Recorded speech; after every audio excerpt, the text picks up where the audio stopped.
Boa noite, vamos entrando. É um prazer ter vocês aqui de novo.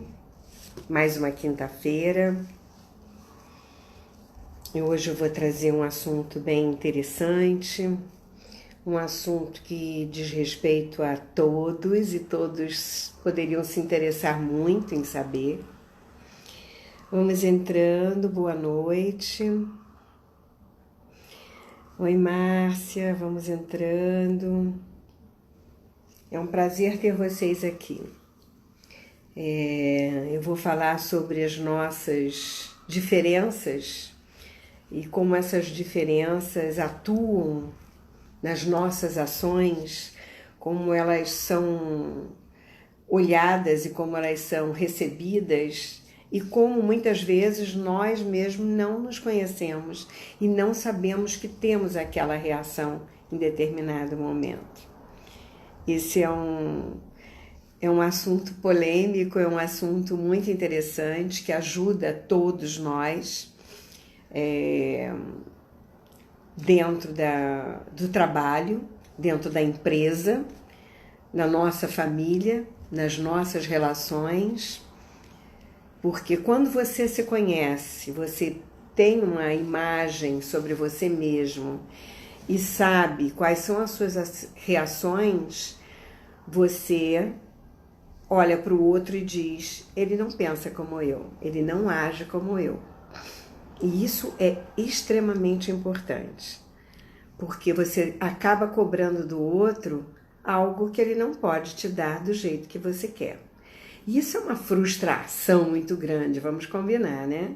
A gente sempre se sente muito frustrado toda vez que nós esperamos que o outro traga para nós, ou dê para nós aquele feedback que nós estamos esperando. Quando você espera parabéns para você, quando você espera um presente de aniversário, quando você espera o retorno, ou espera que ele haja da forma como você pensa, né? E o outro não vai fazer isso. Então, eu queria dizer para vocês que o seu nariz, que a sua boca, que a sua sobrancelha fala muito sobre você, sobre a forma como você age, como você tem atitudes no mundo. Fala muito sobre a sua ação no mundo. E quando você conhece os seus traços, conhece um pouco de você olha para o outro, você tem a possibilidade de ver essas diferenças. E você vai saber que se você age assim, ele age ao contrário. Então, não adianta cobrar, não adianta você querer esperar esse retorno, porque é uma frustração certa, né? Eu vou falar sobre isso e vou mostrar alguns exemplos para vocês, porque é muito interessante. É importante que vocês possam conhecer. Eu até trouxe alguns recortes de jornal, de revista, para que eu possa mostrar com exemplo como é que isso funciona. E é muito interessante. Bom, mas antes eu queria falar um pouquinho sobre as crenças. Boa noite, querida. Oi, Osíris, vamos entrar. Boa noite, prazer revê-la. Eu comecei a falar, mas vou deixar 2 minutinhos para que as pessoas possam entrar e elas não percam o conteúdo, que é bem interessante. Eu estava falando que eu vou falar sobre os traços faciais, que eu inclusive vou lançar um curso gravado, que vai facilitar muito as pessoas, para que elas possam acompanhar melhor, estudar melhor, ver como seu parceiro funciona, como seu filho funciona, como você mesmo funciona diante do outro. Vamos entrando, gente. E isso é muito importante para o seu bem-estar, para a sua paz, para evitar conflitos, por exemplo. Porque os conflitos eles vêm a partir dessas diferenças de opiniões e crenças, né? Antes disso, a primeira coisa que eu queria falar para vocês é que até os gêmeos univitelinos são diferentes. Então, a sua impressão digital é diferente, a sua família é diferente da do seu parceiro, por exemplo. A sua criação foi diferente do outro, né? A sua cultura é diferente. A sua forma de beijar, de fazer carinho, de agradar, de conversar, de agradecer é totalmente diferente do outro. A forma de falar é diferente. Tem pessoas que são mais agressivas, que falam, que discutem, parece que estão brigando. E tem pessoas que falam que parece que estão morrendo. É muito diferente. A forma de cada um faz toda a diferença nas relações. E isso é uma coisa que nós precisamos ter muito cuidado, principalmente quando nós vamos fechar uma relação, por exemplo, a dois, ou fechar uma relação de negócio, porque é uma sociedade, casamento é uma sociedade, negócio é uma sociedade, e você precisa estar em harmonia com as formas de pensar e agir.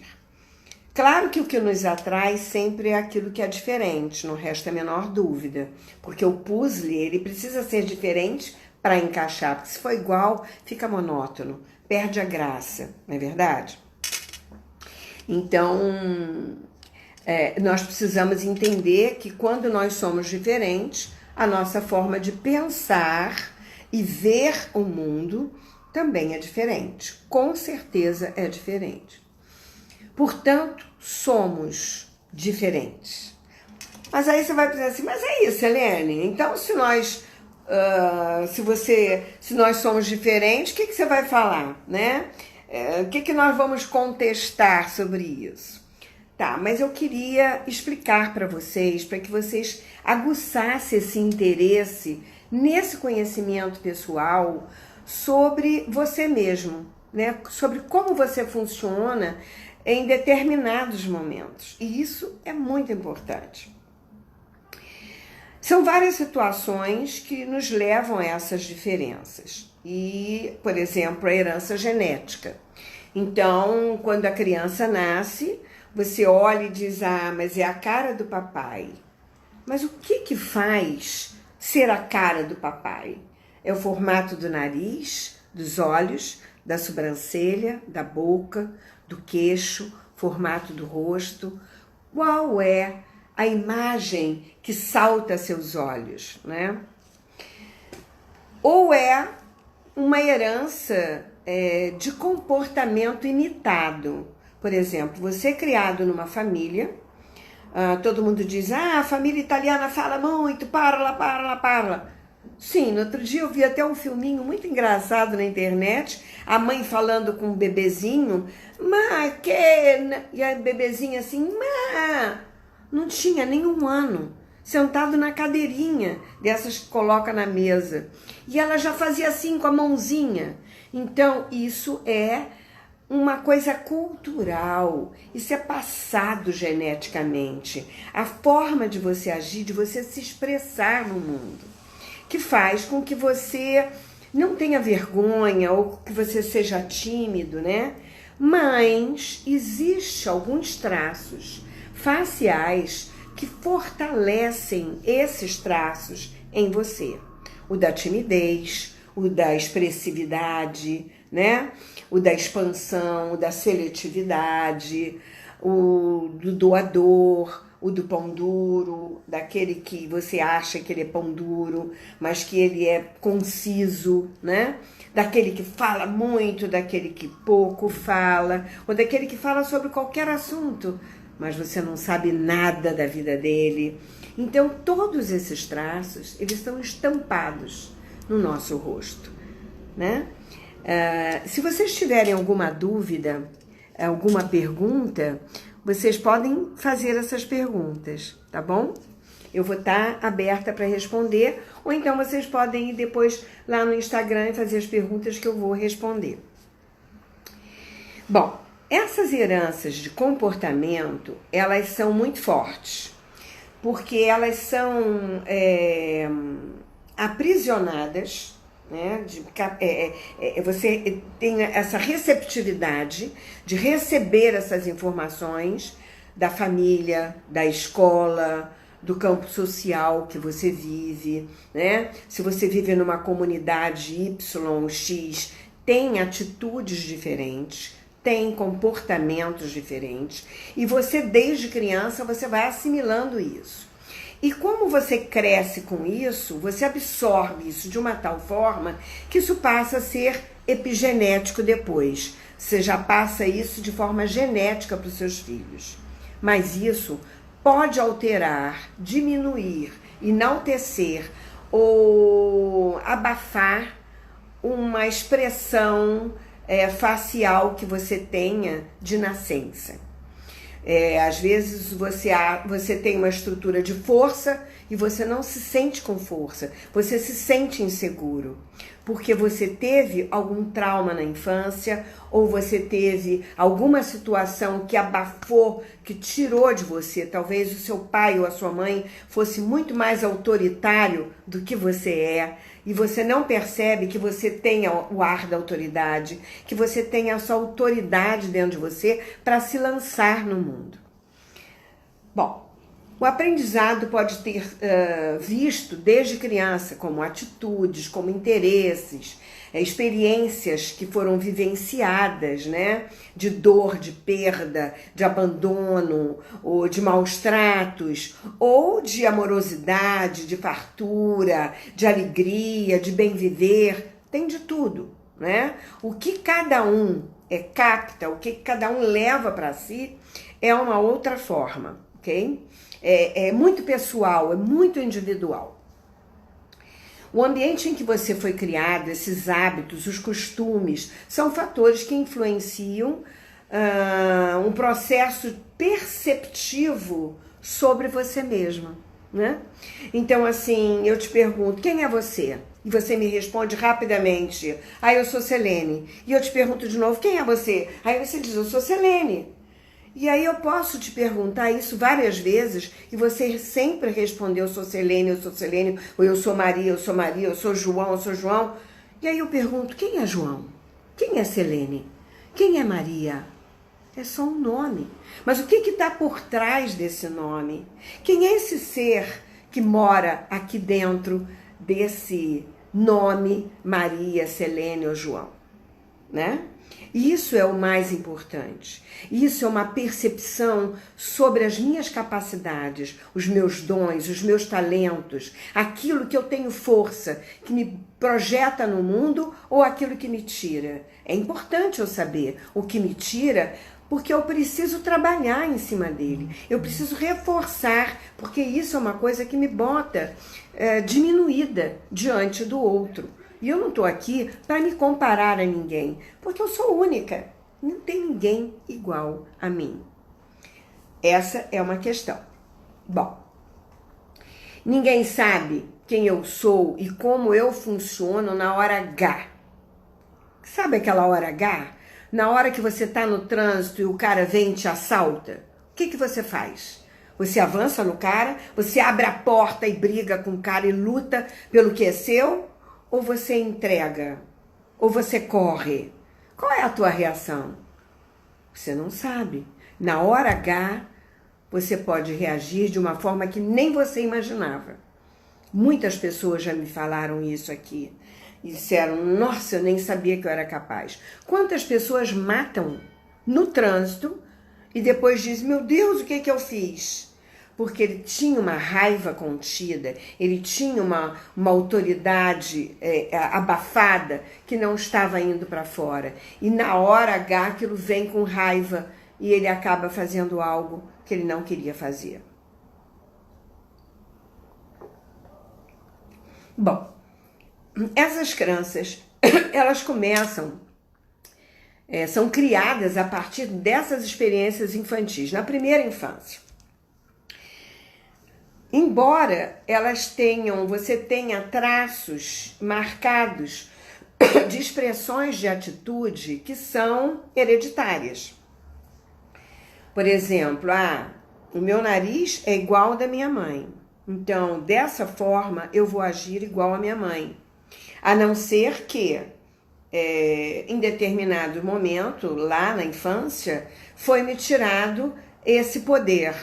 Foi desvirtuado essa imagem. Eu nem sei que eu tenho essa força e eu preciso reconhecer que eu tenho. Somente dessa forma você pode camuflar uma estrutura que é nata, que é sua. Bom,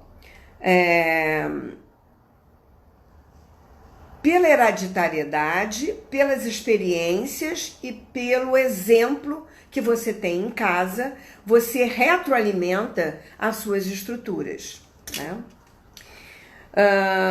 Por exemplo, você pode criar uma crença de que você não vale nada ou de que você não tem valor, se, por exemplo, você é mandado embora do seu trabalho ou se você não passou num vestibular.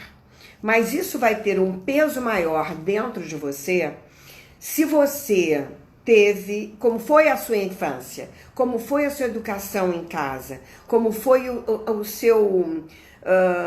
a sua educação, digamos assim.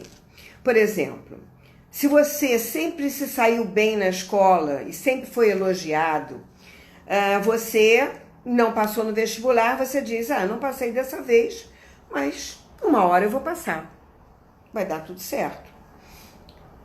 Você não fica se sentindo o último dos moicanos. Você simplesmente diz, eu devia ter estudado mais, eu estudei pouco, né? Você não cria um peso como se você fosse um incapacitado. Agora, se você, na infância, não teve esse alimento familiar de dizer, não, você é capaz, vai lá e faz, eu confio em você, você pode fazer. Se você tem essa força, você cria um movimento de capacidade, mas se você não teve, se você sempre teve em casa um dito popular assim, você é burro, olha só, você fez tudo errado de novo, você só faz errado, menino. Então você leva uma crença de que você não tem valor, de que você não faz as coisas certas, que você não é capaz. Embora, muitas vezes, você seja muito capaz, né?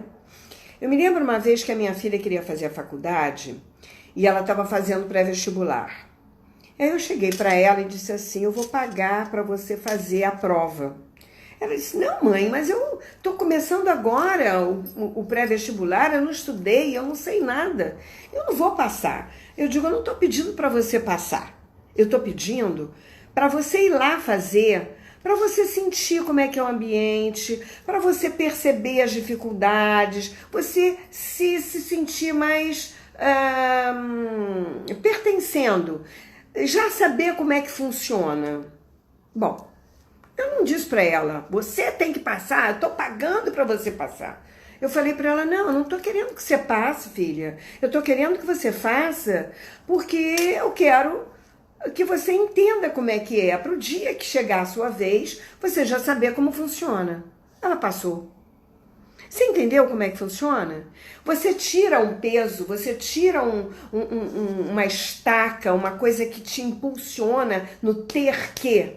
Então, quando você tira a carga, ela não tinha nenhuma obrigação, mas ela tinha uma coisa que era uma mãe que disse para ela, não, eu quero que você vá confiante no dia que você puder. Eu já estava dando para ela essa confiança. Eu já estava dizendo para ela, eu sei que você é capaz, eu só quero que você se acostume, que você saiba como funciona, né? Então, assim, é uma forma de você perceber a diferença de um pai que cobra, que castiga, que pune, que faz com que aquilo perca o prazer, perca a alegria, perca a força dentro de si de realização. Bom, mas eu queria mostrar para vocês Então, toda a diferença faz no contexto familiar, tá? Também no ambiente profissional, isso daqui é muito interessante. Então, eu vou mostrar primeiro uma coisa muito engraçada para vocês. Ó, você tá vendo esse narizinho aqui? Essa pontinha de nariz para cima? E nós temos aqui, ó, uma ponta de nariz para baixo. Tipo gavião, que chega a fazer uma sombra, tá vendo? É só a ponta do nariz. É essa pontinha aqui, ó. Uma para cima e outra para baixo. Não é todo o nariz, porque cada parte do nariz quer dizer uma coisa. Os orifícios nasais querem dizer uma coisa, a ponte do nariz quer dizer outra, e essa pontinha para cima e para baixo quer dizer outra. Então, essa pontinha para cima é uma pessoa que tem uma aceitação automática. Ela vai e faz, né? Ela é uma pessoa que ela dá crédito para as pessoas. Às vezes uma amiga chega para ela e diz assim, vamos no shopping comigo? Aí ela diz, vamos. Aí ela chega no shopping, ela diz, ai meu Deus, o que eu vim fazer aqui? Eu tinha tanta coisa para fazer. Mas quando viu, ela já foi. Ela já está lá no shopping. Ela não pensou nela primeiro. Ela simplesmente cedeu. Então, é uma ponta do nariz que muita gente diz assim, intrometida. Não é intrometida. Ela é uma pessoa que tem uma aceitação automática.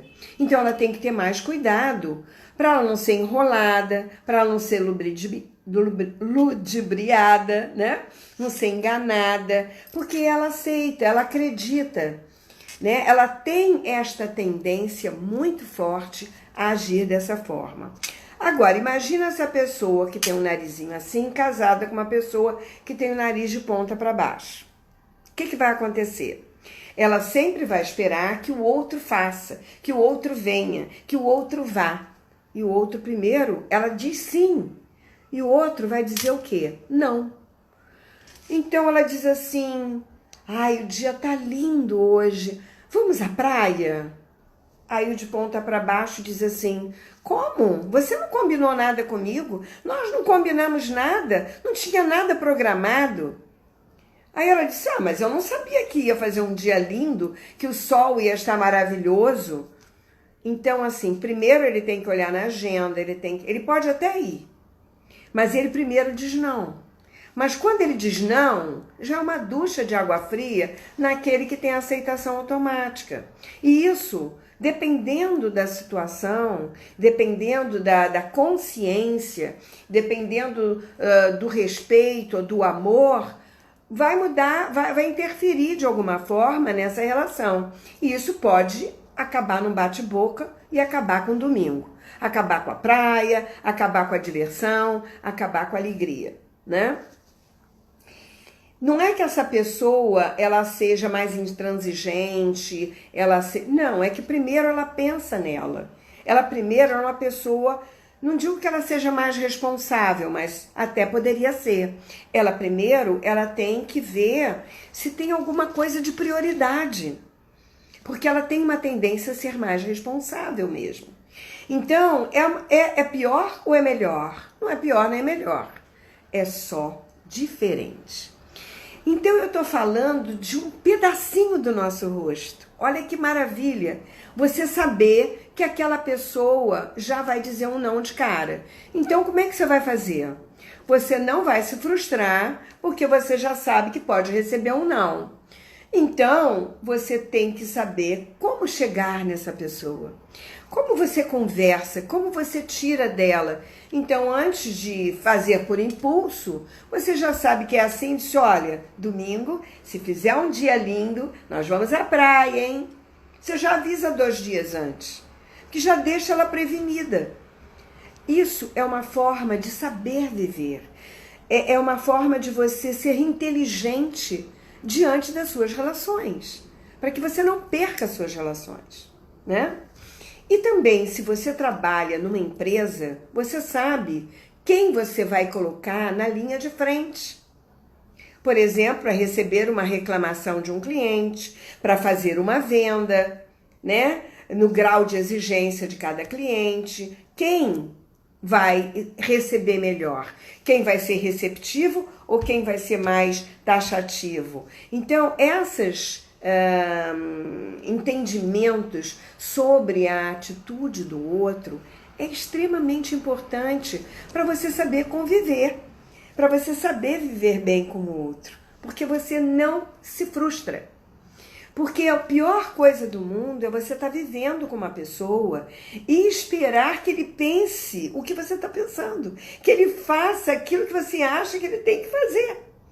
Mas o que ele acha, o que ele vai fazer, não é o que você pensa, porque você nem sabe o que passa na cabeça do outro. Porque às vezes você não sabe nem o que passa na sua, não é mesmo? Bom, então eu vou te dar uma outra dica interessante. Uma outra coisa, por exemplo, seria essa sobrancelhinha aqui, ó. É uma sobrancelha bem baixinha, né? Quase encostada no olhinho. E essa é uma sobrancelha bem alta. Eu, por exemplo, tenho uma sobrancelha bem alta. Então, em primeiro lugar, eu sou seletiva. Depois que eu tomo intimidade, nossa, pode deitar no meu colo.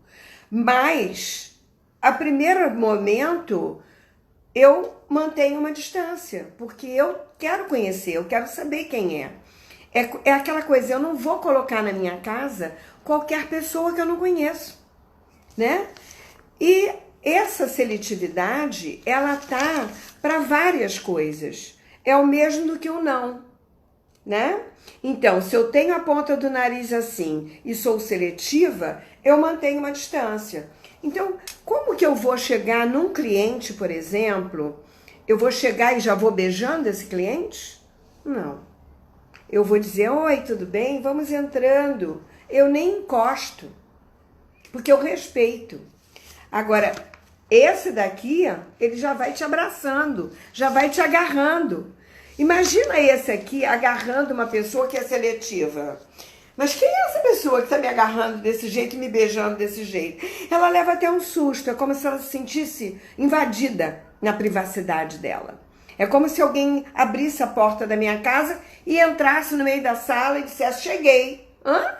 Como chegou? Você não me avisou, você não tocou a campainha, me pegou de kimono, me pegou de camisola? Tipo assim, é mais ou menos essa sensação.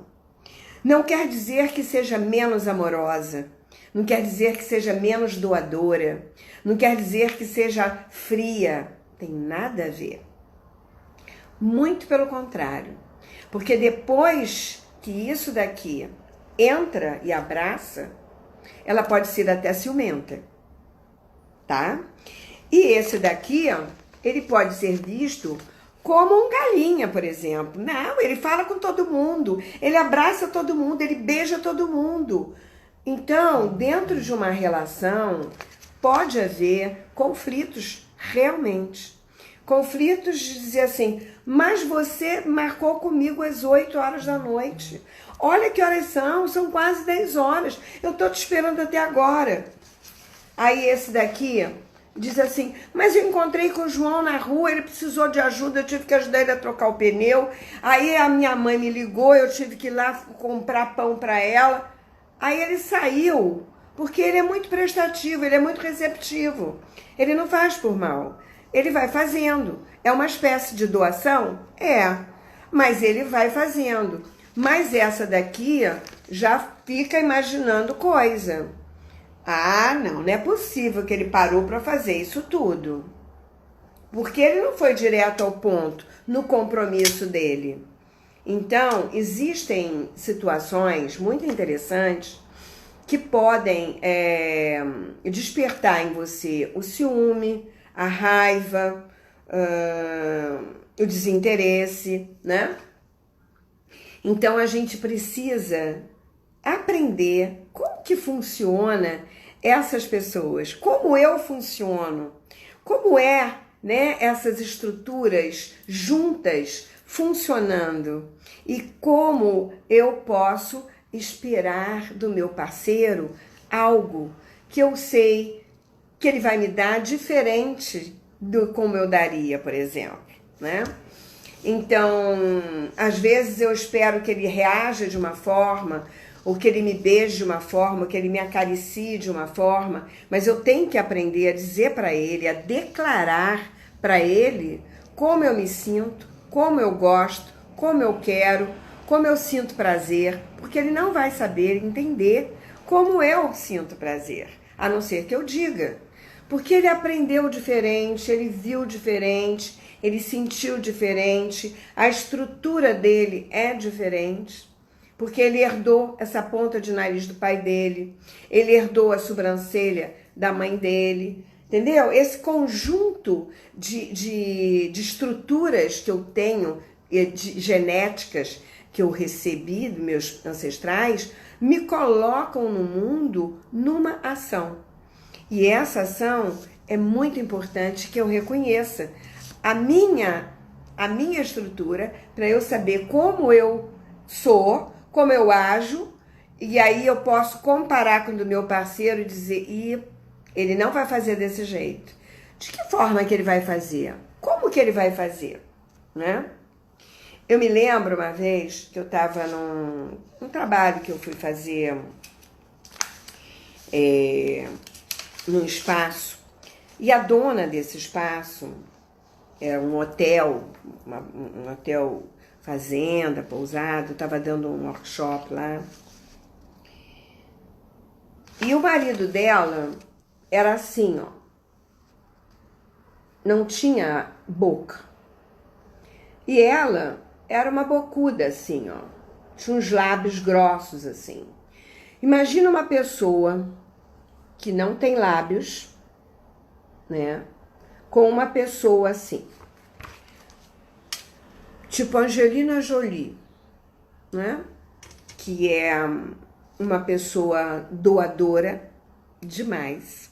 As pessoas que têm os lábios grossos embaixo, elas são muito doadoras. Com uma pessoa que não tem lábio. Aí eu digo, ele não beija, ele não abre a boca nem para beijar, ela reclamava. Eu não acho que ele não gosta de mim, porque ele não diz eu te amo, ele não me beija toda hora, ele não faz carinho. E aí ela foi falando, reclamando e falando, porque fala muito. Lábios grossos falam muito, lábios finos falam pouco, e falam sucintamente aquilo que é necessário. Abre, só abre a boca quando tem certeza, mais ou menos assim. Mas eu vi durante o dia esse homem fazendo tudo para ela. Ele foi na rua fazer compras para o hotel, ele viu os quartos, ele viu os empregados, ele viu o jardineiro, ele foi fazer isso, ele foi fazer aquilo, o tempo todo ele estava a serviço dela. Aí eu falei para ela assim, escuta, ele não diz eu te amo, ele não beija como você quer, mas ele te ama muito. Mas como que você sabe? Eu disse, porque os concisos, eles só fazem para as pessoas que estão com ele com prazer, sem reclamar, ou só dão presente quando eles amam muito. E tudo que você pediu, o dia inteiro ele fez para você.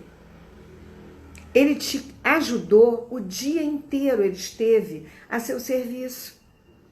Isso é uma forma de dizer, eu te amo, meu bem. Eu estou do seu lado. Eu sou seu parceiro. Eu estou aqui com você. Ele pode não te dar um carro, pode não te dar flor, pode não te dizer toda hora eu te amo, mas o que adianta você ter um cara bocudo que fala eu te amo o tempo todo e lá na esquina tá paquerando outra, ou tá viajando a serviço e tá dormindo com outra? Então você tem que observar como é que isso funciona. Para as pessoas que têm essa doadora muito grande, estão sempre querendo mais, né? Elas têm muita dificuldade de perceber essa diferença. Porque para elas, isso funciona se for igual. É uma das características que eu vejo, por exemplo, uma das mais difíceis dentro de um relacionamento. Porque ele não vai falar o que ele sente, porque ele tem lábio fino, então ele não diz o que ele sente, e você fala o tempo todo e ele não fala.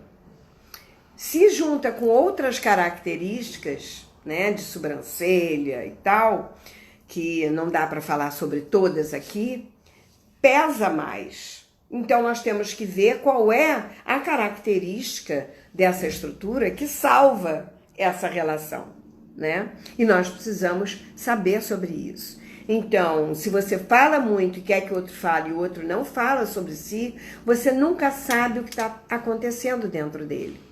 Mas quando eu trabalho, por exemplo, casamentos, né, parceiros, e eu tenho que dizer para esses que não têm boca, dizer, olha, o seu parceiro não sabe o que passa dentro de você. Nós não sabemos o que passa na alma do outro. E a gente tem características muito diferentes. Então eu preciso saber o que se passa na sua alma.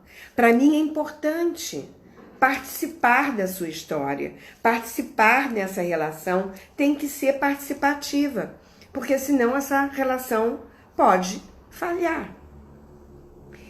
Então não custa nada você, quando quiser ficar bem quietinho, chegar para o seu parceiro e dizer, olha, eu hoje não estou bem, isso é uma coisa minha, não tem nada a ver com você, não houve nada que você precise se preocupar, eu só preciso ficar quietinho um pouquinho.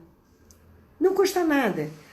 A declaração é a coisa mais importante dentro de uma relação para que você possa respeitar essas diferenças de opiniões e crenças. Então, quando você tem um parceiro que é muito diferente nas estruturas, você vê parceiros que se combinam muito, quando você percebe que tem estruturas que são muito parecidas, tipo formato do nariz, formato de boca, de sobrancelha, né? Quando você olha e diz assim, nossa, mas vocês estão tão parecidos, eu pensei que vocês fossem irmãos. São casais que combinam, que se encaixam bem. Esses são casamentos, às vezes, mais duráveis. Se eles percebem e respeitam essa igualdade, né? Porque às vezes também há competição. São outras características que a gente precisa olhar. Lábios de cima.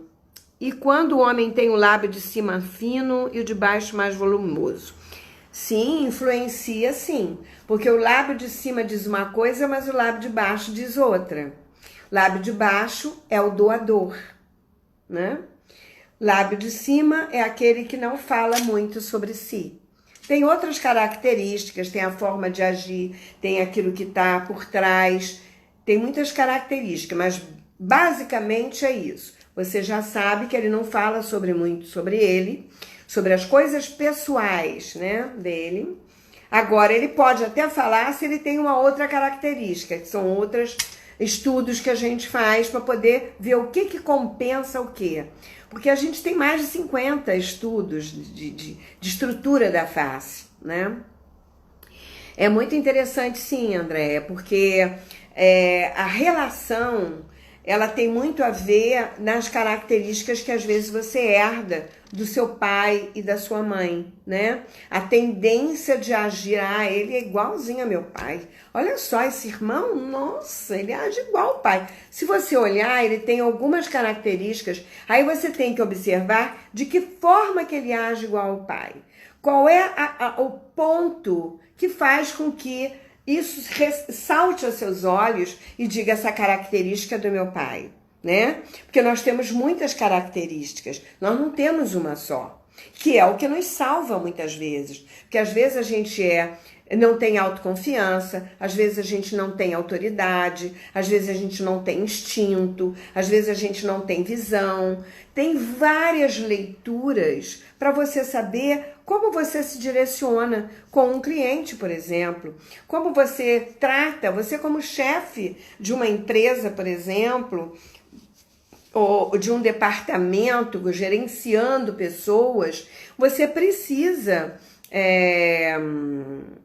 saber como cada um, por exemplo, você olha e você sabe como fala com esse, você sabe como fala com aquele, você sabe como trata cada filho. Você diz, eu crio filho tudo igual. Não pode, porque cada um é diferente. Cada um tem uma característica diferente, né? Tem crianças que são muito dramáticas, são muito brincalhonas, são os artistas, né? E isso às vezes incomoda um pai que tem uma característica mais rígida, digamos assim. Ele já olha para ele e isso na hora de criar, de educar, já pode ir cortando e boicotando a característica daquela criança, né? Aquele encantamento dele, aquela vivacidade que ele tem de expressar os talentos inatos dele, né? De expressar as características que ele tem para botar no mundo. E aí esse pai que é rígido, um pai que que diz não, um pai que é crítico, que é judicioso, por exemplo, ele começa a castrar esse potencial do filho, por exemplo. Então, a importância desse conhecimento não tem preço, porque você sabe lidar com o outro. Isso se chama respeito. Respeito pelas características. Não é pelo partido político, não é pela religião, não é pelo que o outro fala, é pela essência dele, pela atitude dele, né? Porque você pode ter uma religião diferente da minha e a gente nunca brigar por isso, porque eu respeito a sua religião e você respeita a minha. Assim como o partido político, assim como o futebol, né, que são coisas muito calorosas, que as pessoas se enchem de verdade, de calor. Mas o que é verdade? O que é mentira? A minha verdade é a sua também verdade, porque a sua criação diz para você uma verdade e a minha diz outra. E como é que a gente junta as duas? Flávio, quando há uma herança de uma forte energia sexual do pai, do avô, etc., como lidar com essa força tão grande, herdada, que desequilibra os relacionamentos em que se quer amar e viver a monogamia? Bom, você precisa saber se você está vivendo um padrão sistêmico. Aí você vai entrar numa outra seara que será que eu estou honrando alguém porque ele foi excluído por isso? Então, para eu incluí-lo, eu tenho que fazer igual? Será que ele não foi bem visto pela família e foi, de alguma forma, rejeitado porque ele agia assim? Então, eu incluo repetindo o processo, ou porque houve um estímulo muito grande em relação a isso, e isso não é tudo, né? Existem várias variantes aí, e não existe uma receita de bolo. Primeiro nós temos que saber como que é a educação e qual é o histórico dessa família, né? Dessa fleuma sexual. E você pode também, de alguma forma, ter características estruturais, sexuais já fortes. Quando você vivencia e herda esses padrões, junta a fome com a vontade de comer, porque para você é uma coisa prazerosa, né? Mas tem que ver o que está por trás disso. Aí já vamos entrar no campo sistêmico, porque nós precisamos saber, nós estamos buscando o quê? Se essa volúpia por buscar, por exemplo, um homem buscar mulher na rua, pode ser uma carência do feminino, da carência da mãe, por exemplo. Na busca do amor materno, eu busco o amor sexual, mas que nunca me satisfaz porque não é o mesmo tipo de amor. Eu recebo um carinho, mas ele não preenche, porque o carinho sexual é um e o carinho maternal e fraternal é outro. Então essas diferenças sobre o amor, por exemplo, é uma outra dinâmica que nós precisamos ver o que está por trás. A quem desses homens você está honrando? Quem deles sofreu a perda do amor? Ou quem foi traído? Será que eu estou punindo as mulheres porque eu fui traído? Tem várias variantes que podem estar nesse campo sistêmico e nesse olhar do coração, de carregar a dor do outro. Uma dor que não é minha, mas eu repito para incluir aquele que foi excluído. Respondi a sua pergunta? Deu para entender? Oi, Cândida, querida. Gina, vamos lá, todos podem entrar. Alguém mais tem alguma pergunta? Mônica, adorei. Você poderia indicar alguns livros que acrescenta nessas suas dicas? Não. Dentro desse estudo, não. O meu ainda está ficando pronto, ainda não ficou. Mas vai sair um curso que eu vou fazer, que eu estou fazendo, que já estou gravando, e ele vai ficar gravado, vai ser um curso todo gravado, porque aí vocês podem acessar, vocês vão ter um tempo para poder olhar para isso. Não existe assim um livro, existe livros sobre fisiognomia. Vocês podem procurar a fisiognomia. Existem leituras, né, muito parecidas com essa. Eu tenho um livro sobre, eu não tenho ele aqui agora, mas depois eu posso dar o nome do livro. Eu tenho ele na minha estante. Por enquanto ainda estou organizando os livros, ainda não sei onde está, porque eu acabei de me mudar.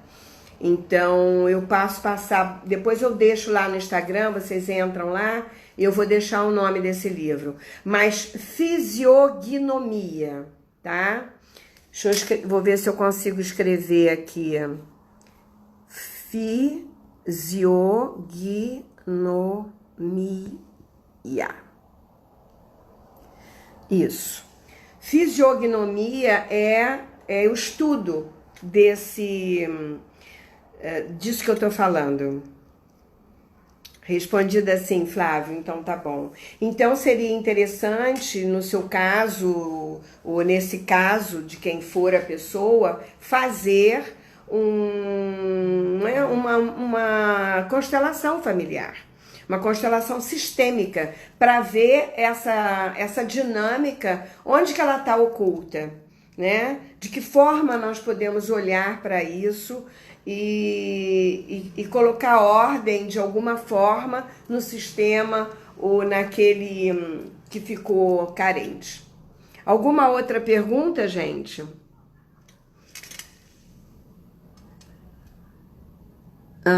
Ok.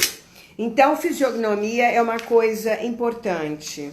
Uma outra coisa que eu acho que seria também importante de eu mostrar para vocês.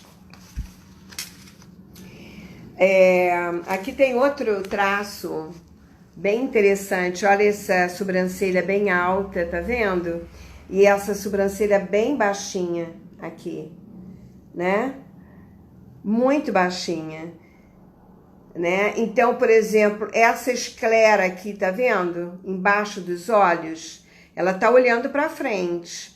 Olha a diferença, ele não tem, mas ela tem. Uma esclerótica bem aparecendo aqui, ó. Isso aqui quer dizer alto nível de estresse. Quando a pessoa já tem essa parte branca aparecendo, quando ela olha para frente, né? e essa parte branca já está aparecendo, ela está em alto nível de estresse. Então, quando um cliente seu chegar no consultório e você olhar e você ver essa parte branca, você pode mandar ele para um psiquiatra, tomar uma tarja preta, que às vezes precisa até. Porque o cara já está num nível pronto para morrer, tá?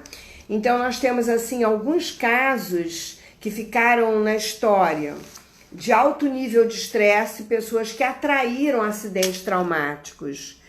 O James Dean, James Mansfield, quem mais? Um presidente, John Kennedy, né?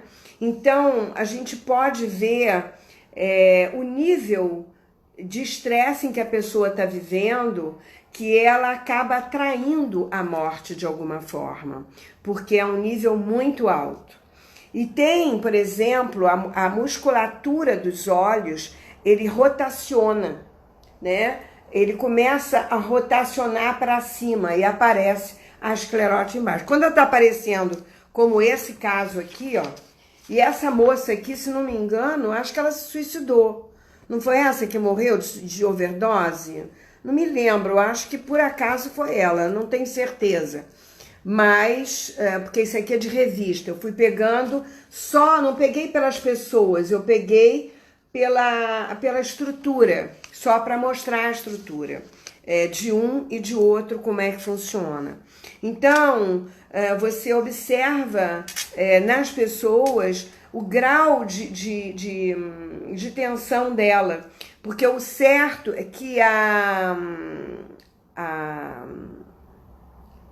íris, ela se encaixe entre as duas pálpebras, né? Você olhando pra frente, deixa eu ver aqui um olho bem, ó, como essezinho dessa menina aqui, ó.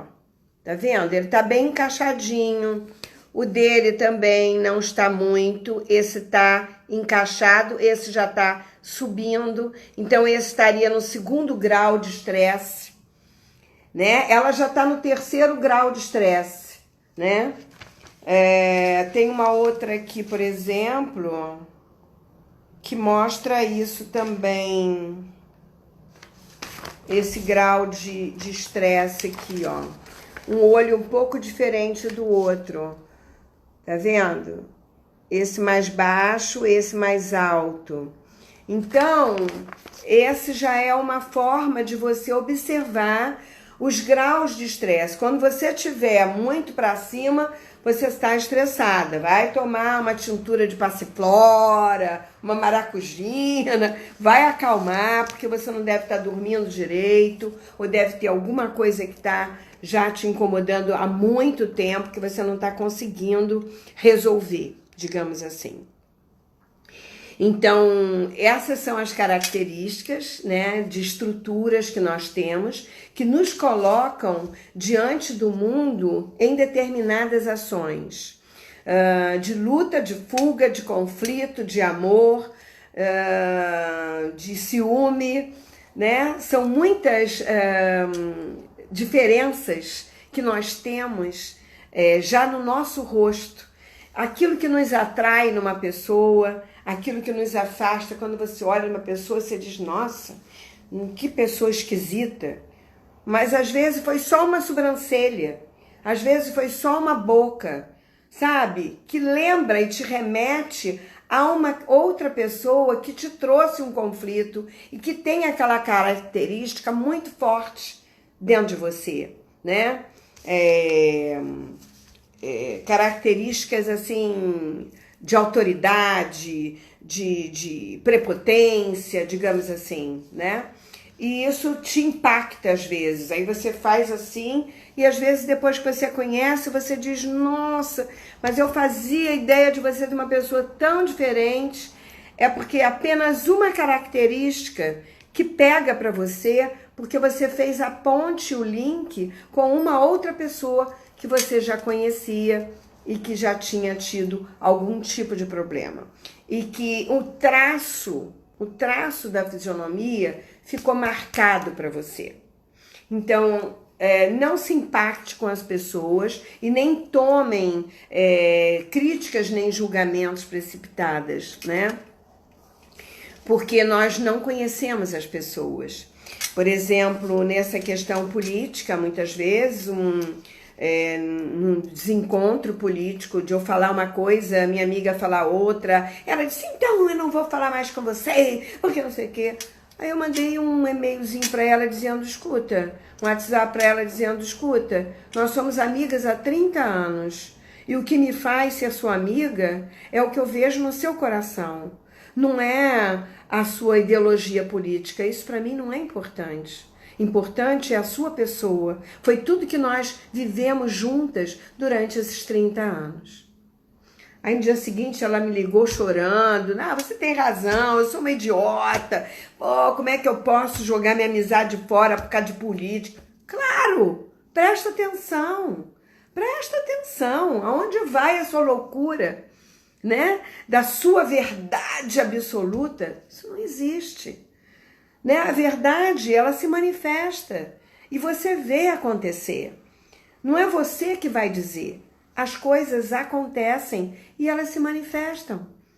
O que é certo e o que é errado aparece. Não precisa você declarar ou defender. Não, você tem a sua visão. Se para você aquilo é certo, viva isso. Mas não tem que impor ao outro a sua verdade. Porque a sua verdade pertence a você. E nós não podemos nos inimizar por conta de preconceitos ou conceitos, que às vezes nem são verdadeiros. Foram crenças formadas lá na tenra idade, porque nós nem sabemos quem somos. A minha mãe diz que eu sou maravilhosa, e às vezes eu nem sou, mas eu me acho. E isso me ajudou muito. Aprendeu eu olhar para os meus recursos, para os meus talentos, com mais vontade, com mais prazer, com mais entusiasmo. Mas se fosse uma mãe que dissesse, você é burra, você não sabe fazer, eu não vou te ensinar nada, eu não tenho paciência. É ela que é incapaz, não sou eu. Ela não pode colocar a incapacidade dela e a dor dela sobre mim. E eu não posso ficar carregando uma coisa que não é minha. Sinto muito. Então, nós precisamos olhar com cuidado lá para trás, para a nossa infância, para a nossa criança e abraçar a nossa criança. Porque mesmo que a gente herde estruturas e características familiares, nós temos condição de escolher. Nós temos escolhas. E as nossas escolhas são as nossas responsabilidades. Eu fiz porque ela mandou, eu fiz porque ele disse que era importante eu fazer. Mas a escolha de aceitar o que eles disseram foi minha. E quem vai bancar a minha responsabilidade? Só eu. Então, eu vou pela cabeça do outro ou vou pela minha? Então, isso é importante. Você honrar a si próprio. Mas antes, vai lá olhar para a sua criança. Vai lá ver o que faltou para ela. Acolhe a tua criança. Respeite a sua criança. Ame, dê proteção e diga para ela, eu nunca te abandonei. Eu sempre estive com você e sempre estarei. Porque aqui, agora, quem manda é essa adulta, não é mais a criança. Então, observa o que é a estrutura que você tem, que te dá força, que você não está usando. Mas para isso, você precisa se conhecer. Você precisa saber quem é você. Quais são os seus dons, quais são as suas qualidades, quais são os seus recursos de se colocar no mundo com força, com alegria e com coragem. Porque a coragem é uma coisa muito séria e às vezes você tem e não sabe usar. Ok? Estamos a 2 minutos. Alguém tem mais alguma pergunta para eu poder falar ou responder? Se não, a gente se vê quinta-feira. E eu quero dizer que esse final de semana nós vamos começar o curso de Cinesiologia Quântica que é uma terapia fantástica, que usa o tônus muscular para conversar com o corpo e descobrir todas essas coisas que estão fazendo mal para a gente, que seja genética, seja epigenética, ou seja ancestral ou transgeracional. Então, seja lá qual for, no meu micro, nas minhas células, nos meus órgãos, nos meus hormônios, nas minhas vitaminas, o que está desarranjado que faz com que eu haja ou me sinta depressivo, ou triste, ou incapaz, né? Vamos trabalhar. E isso é o que eu vou ensinar nesse primeiro módulo, agora sábado e domingo. Se inscrevam lá no meu site. E se quiser ver mais lives, se inscrevam no YouTube, tem muitas lives para vocês assistirem. E nós estamos também com Curar o Curador, que vamos para o segundo módulo e ainda dá tempo de entrar. Se inscrevam, vão lá no meu site, selenetaumaturgo.com.br. Um grande abraço e até quinta-feira que vem.